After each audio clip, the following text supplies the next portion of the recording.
नमस्कार, मैं अशोक कुमार पांडे और स्वागत है आपका टीसीएच लाइव पर किस्सा कश्मीर का या फिर कश्मीर इन ब्लैक एंड व्हाइट। 1587 में फाइनली 1587 में मिर्जा यूसुफ खान रिजवी जो हैं वो कश्मीर के सूबेदार बनते हैं और अकबर यानी कि मुगलों का कश्मीर के ऊपर कब्जा हो जाता है। असल में मुगल जब से आए थे हिंदुस्तान के अंदर तब से कोशिश कर रहे थे कश्मीर पर कब्जा करने की। बाबर ने 1527 में पहली बार कोशिश की थी कि कश्मीर पर कब्जा हो जाए।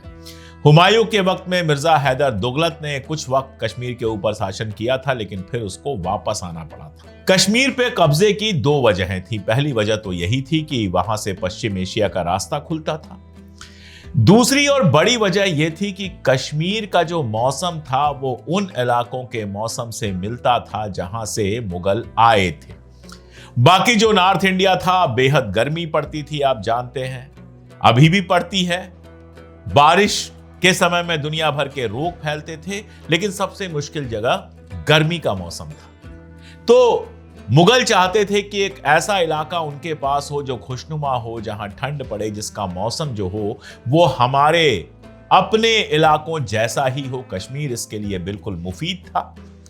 कश्मीर में चश्मे थे पानी के, ठंडक थी, पहाड़ थे, बर्फ थी, तो कश्मीर पर वो कब्जा करना चाहते थे। लेकिन फाइनली कब्जा, जैसे मैंने बताया, 1587 में हुआ और इसी के बाद आप देखते हैं कि पहली बार कश्मीर में आप बाउंड्री के साथ बागीचे बनने शुरू होते हैं, जिनको मुगल गार्डन कहा जाता है। मुगल गार्डन्स की खूबी होती है कि स्टेप बाय स्टेप वो बनते हैं, एक ऊंचाई पर पहाड़ी को काट के बनते हैं। इसलिए जैसे खेती होती है, सीढ़ीदार खेती होती है, वैसे ही सीढ़ीदार ये बाग बनाए जाते हैं, बागीचे बनाए जाते हैं। आप अगर कश्मीर गए हैं, आपने मुगल गार्डन देखा है, तो वो बागीचे देखे होंगे।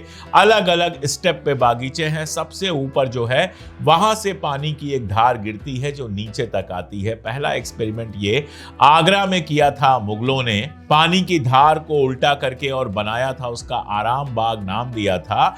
जब भारतीय जनता पार्टी की जो पुरखा पार्टी है, जनसंघ पार्टी, वो सत्ता में आई तो आराम बाग से हटाकर उसको राम बाग कर दिया गया। खैर, चलते हैं अकबर के शासन पर। मिर्जा यूसुफ शाह रिजवी जो हैं वो वहां के सूबेदार होते हैं और 5 जून 1589, 5 ऑफ जून 1589 को अकबर वहां पर पहली बार पहुंचता है।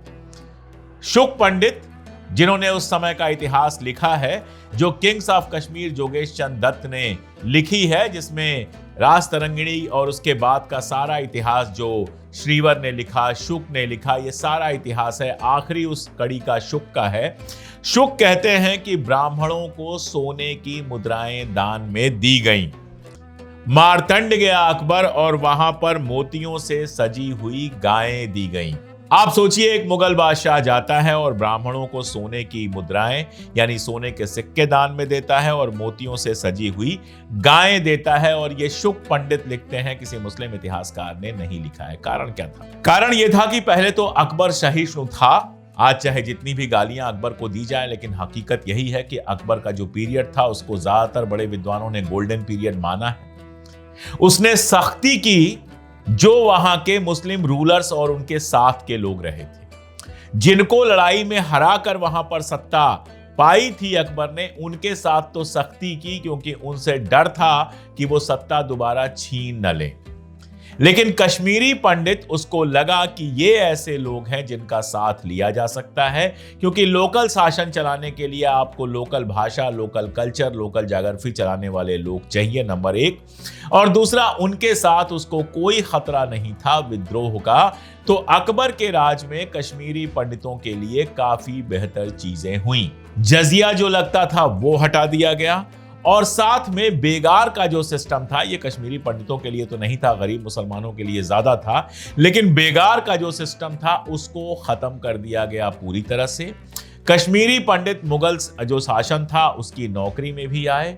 धर्म परिवर्तन या बाकी सब अत्याचार का सिलसिला खत्म हुआ और इसीलिए अकबर का शासनकाल कश्मीरी पंडितों के लिए काफी अच्छा रहा। 7 अक्टूबर 1592 को जब दूसरी बार अकबर गया तो वहां पर दीपावली थी। अकबर ने पूरे श्रीनगर शहर को दियों से सजवाया, नदी में दिए प्रवाहित किए और हिंदुओं के साथ मिलजुल कर दीपावली का त्योहार मनाया। आगरा में भी अपने किले में वो होली और दिवाली जैसे त्योहार मनाया करता था। इस बीच में कुछ विद्रोह भी हुए, जैसे मोहम्मद कुली ने विद्रोह किया और उस विद्रोह को मोहम्मद कुली बेग पूरा नाम था, उस विद्रोह को बहुत क्रूरता से दबाया गया। उसका कटा हुआ सिर जो है वो पेश किया गया बादशाह अकबर को। लेकिन सब अच्छा ही नहीं था। वहां दोबारा विद्रोह न हो सके, इसके चलते बाबर ने वहां पर दो चीजें इंट्रोड्यूस की। क्रिस्टोफर स्नोडेन की किताब है अंडरस्टैंडिंग कश्मीर एंड कश्मीरी, जिसमें वो बताते हैं कि अकबर वहां पर सबसे पहले फिरन लेकर आया।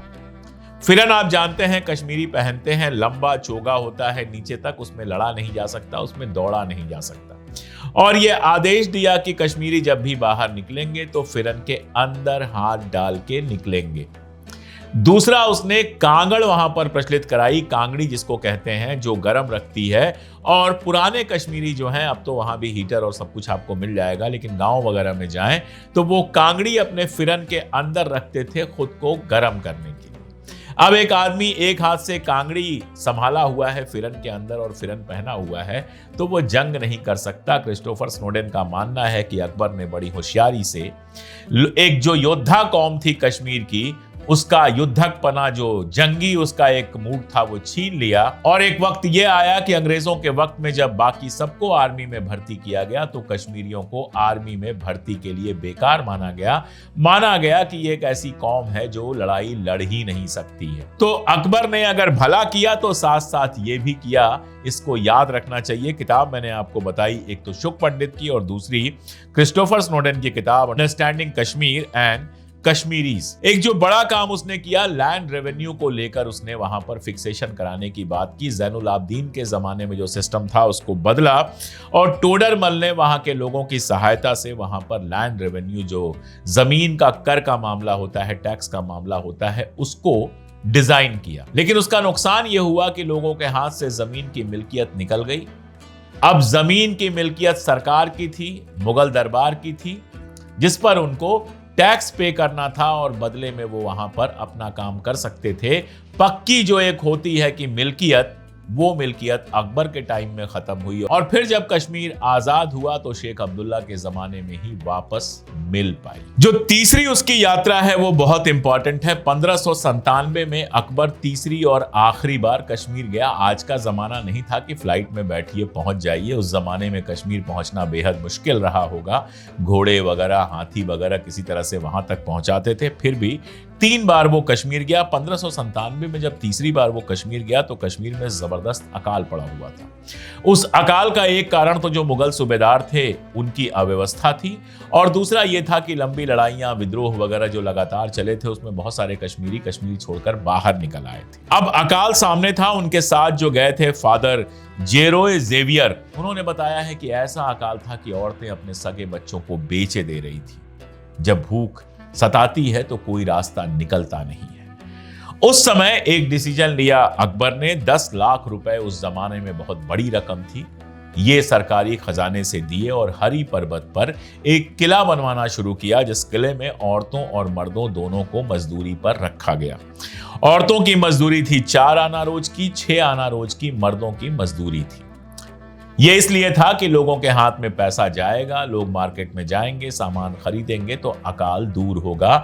अगर आप जानते हैं थोड़ा बहुत अर्थशास्त्र, तो कीज ने जब महामंदी आई थी यूरोप में तो यही तरीका अपनाया था। खैर, वो हरी पर्वत पर किला तैयार हुआ। अभी भी आप जाएंगे तो हरी पर्वत पर वो किला है, और उस किले के बाहर अकबर ने एक शिलापट लगवाया और उस पर लिखवाया कि इस किले के बनाने में किसी से बेगार नहीं करवाया गया है, मुफ्त में काम नहीं करवाया गया है, सबको पैसा दिया गया है, सबको मजदूरी दिया गया है। उसके बाद मुगल जो सेना थी उसके अत्याचार से जनता को बचाने के लिए अकबर ने एक आदेश पास किया कि आर्मी इसी किले के अंदर रहेगी और जब तक कोई बड़ा डिस्टरबेंस या युद्ध जैसा मामला नहीं बनेगा, आर्मी यहां से निकलेगी नहीं, इसी के अंदर रहेगी, आर्मी शहर में घूमेगी नहीं।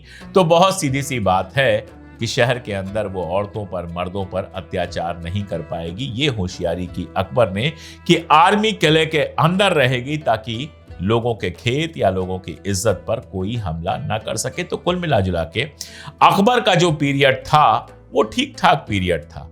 हालांकि कश्मीर के इतिहास में, आप मजेदार है ये, आप मुस्लिम हिंदू करते रहिए, कश्मीर के इतिहास में अकबर का जो पीरियड है या मुगलों का पीरियड है वो गुलामी की शुरुआत मानी जाती है, क्योंकि अब तक जो शासक थे वो कश्मीर के अंदर रहने वाले थे। पहली बार ऐसा हुआ कि दिल्ली के शासक ने कश्मीर पर कब्जा किया और कश्मीर में सूबेदार के थ्रू राज चलने लगा और ये लंबा चला, काफी लंबा चला। जब 1947 में 48 में कश्मीर आजाद होता है, शेख अब्दुल्ला उसके प्रधानमंत्री बनते हैं, तब तक का पीरियड माना जाता है कश्मीर में गुलामी का पीरियड था। लेकिन उस गुलामी के पीरियड में भी अकबर का पीरियड कश्मीर के इतिहास में अच्छा माना जाता है। खास तौर पर कश्मीरी पंडितों के इतिहास में अकबर के पीरियड को बहुत अच्छा माना जाता है। शुक पंडित का मैंने आपको उदाहरण दिया। अगली कड़ी में अकबर के मरने के बाद, अकबर के जाने के बाद जहांगीर, शाहजहां से लेके औरंगजेब तक कश्मीर का क्या इतिहास रहा, इस पर बात करेंगे। बहुत शुक्रिया।